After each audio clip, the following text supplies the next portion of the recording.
In today's video, I'm going to teach you how to configure templates in HoneyBook.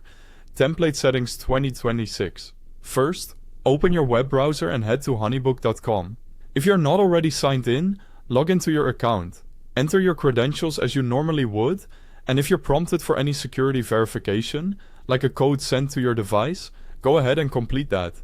It's quick, and it keeps your account secure. Once you're in, you'll land on your dashboard. This is your home base.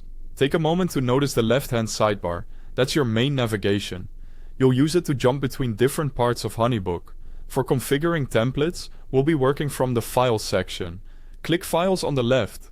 This opens your library of documents, things like proposals, invoices, contracts, and questionnaires.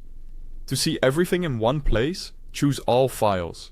This view helps you get a complete picture of what's available, including any templates you've already created or edited. On this page, look toward the lower portion of the list to find your recent templates, sometimes labeled as recent or edited templates. This is a handy way to quickly spot the items you've been working on most recently. If your account has a lot of files, you can also use the search bar or filters at the top to narrow down what you're looking for by name or type. When you find the template you want to work with, hover over it and click the three-dot icon next to its name. From the menu that appears, select Configure. This opens the configuration options for that specific template, where you can adjust how it behaves the next time you use it. Think of this as setting the default details so you don't have to make the same changes over and over again. As you configure, consider giving the template a clear, descriptive name so your team can recognize it instantly.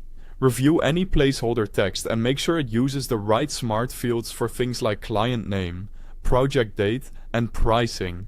Check your branding elements, such as your logo and colors, so they match your current style. If applicable, make sure standard terms, fees, or item descriptions are up to date and easy to understand for clients. Small tweaks here save time later and keep your documents consistent and professional. That's it. You went to honeybook.com, signed in, navigated from the dashboard to Files, opened all files, found your recent or edited templates, and used the three-dot menu to configure the one you need. With those changes in place, your template is ready to use in upcoming projects, helping you work faster and more consistently every time.